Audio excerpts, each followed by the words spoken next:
Kitab 2 Tawarikh.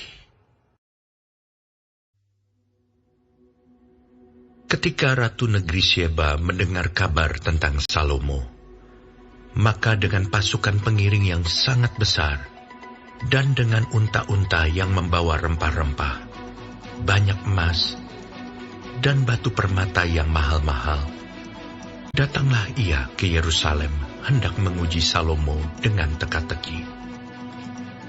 Setelah ia sampai kepada Salomo, dipercakapkannya lah segala yang ada dalam hatinya dengan dia. Dan Salomo menjawab segala pertanyaan ratu itu. Bagi Salomo tidak ada yang tersembunyi, yang tidak dapat dijawabnya untuk ratu itu. Ketika Ratu Syeba melihat hikmat Salomo dan rumah yang telah didirikannya, makanan di mejanya, cara duduk pegawai-pegawainya, cara pelayan-pelayannya melayani dan berpakaian, juru-juru minumannya dan pakaian mereka, dan korban bakaran yang biasa dipersembahkannya di rumah Tuhan, maka tercenganglah ratu itu. Dan ia berkata kepada raja, "Benar juga kabar yang kudengar di negeriku tentang engkau dan tentang hikmatmu. Tetapi aku tidak percaya perkataan-perkataan mereka, sampai aku datang dan melihatnya dengan mataku sendiri. Sungguh, setengah dari hikmatmu yang besar itu belum diberitahukan kepadaku. Engkau melebihi kabar yang kudengar. Berbahagialah orang-orangmu, dan berbahagialah para pegawaimu ini, yang selalu melayani engkau dan menyaksikan hikmatmu. Terpujilah Tuhan Allahmu yang telah berkenan kepadamu sedemikian, hingga ia mendudukan engkau di atas tahtanya sebagai raja untuk Tuhan Allahmu. Karena Allahmu mengasihi orang Israel, maka ia menetapkan mereka untuk selama-lamanya, dan menjadikan engkau raja atas mereka, untuk melakukan keadilan dan kebenaran." Lalu diberikan kepada raja 120 talenta emas, dan sangat banyak rempah-rempah dan batu permata yang mahal-mahal. Tidak pernah lagi ada rempah-rempah seperti yang diberikan Ratu Negeri Syeba kepada Raja Salomo itu. Lagi pula hamba-hamba Huram dan hamba-hamba Salomo yang membawa emas dari Ofir, membawa juga kayu cendana dan batu permata yang mahal-mahal. Raja mengerjakan kayu cendana itu menjadi tangga-tangga untuk rumah Tuhan dan istana raja, dan juga menjadi kecapi dan gambus untuk para penyanyi. Hal seperti itu tidak pernah kelihatan sebelumnya di tanah Yehuda. Raja Salomo memberikan kepada Ratu Negeri Syeba segala yang dikehendakinya dan yang dimintanya, melebihi yang dibawa ratu itu untuk raja. Lalu ratu itu berangkat pulang ke negerinya bersama-sama dengan pegawai-pegawainya. Adapun berat emas yang dibawa kepada Salomo dalam 1 tahun ialah seberat 666 talenta. Belum terhitung yang dibawa oleh saudagar-saudagar dan pedagang-pedagang, juga semua raja Arab dan bupati-bupati di negeri itu membawa emas dan perak kepada Salomo. Raja Salomo membuat 200 perisai besar dari emas tempaan. 600 shikal emas tempaan dipakainya untuk setiap perisai besar.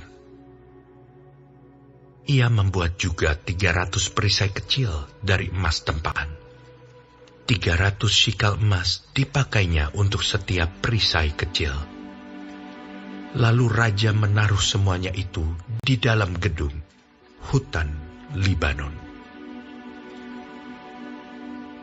Juga raja membuat tahta besar dari gading yang disalutnya dengan emas murni. Tahta itu 6 tingkatnya, dan tumpuan kakinya dari emas yang dipautkan pada tahta itu. Dan pada kedua sisi tempat duduk ada kelek-kelek. Di samping kelek-kelek itu berdiri 2 singa, sedang 12 singa berdiri di atas ke-6 tingkat itu sebelah menyebelah. Belum pernah diperbuat yang demikian bagi sesuatu kerajaan. Segala perkakas minuman Raja Salomo dari emas, dan segala barang di gedung hutan Libanon itu dari emas murni. Perak tidak dianggap berharga pada zaman Salomo.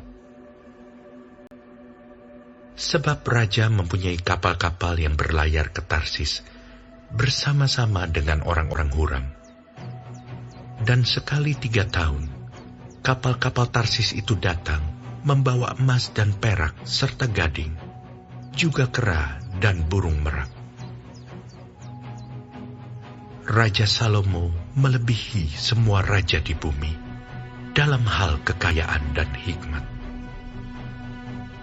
Semua raja di bumi berikhtiar menghadap Salomo untuk menyaksikan hikmat yang telah ditaruh Allah di dalam hatinya. Mereka datang masing-masing membawa persembahannya, yakni barang-barang perak dan barang-barang emas, pakaian, senjata, rempah-rempah, kuda dan bagal. Dan begitulah tahun demi tahun. Salomo mempunyai juga 4.000 kandang untuk kuda-kudanya dan kereta-keretanya, dan 12.000 orang berkuda yang ditempatkan dalam kota-kota kereta dan dekat raja di Yerusalem. Dan ia memerintah atas semua raja, mulai dari sungai Efrat sampai negeri orang Filistin, dan sampai ke tapal batas Mesir. Raja membuat banyaknya perak di Yerusalem sama seperti batu, dan banyaknya pohon kayu aras sama seperti pohon ara yang tumbuh di daerah bukit. Kuda untuk Salomo didatangkan dari Misraim dan dari segala negeri. Selebihnya dari riwayat Salomo dari awal sampai akhir. Bukankah semuanya itu tertulis dalam riwayat Nabi Natan dan dalam nubuat Ahia orang Silo itu, dan dalam penglihatan-penglihatan Ido, pelihat itu, tentang Yerobeam bin Nebat? Salomo memerintah di Yerusalem atas seluruh Israel 40 tahun lamanya.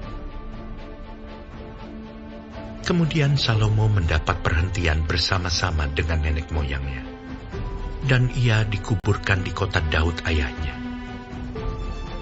Maka Rehabeam, anaknya, menjadi raja menggantikan.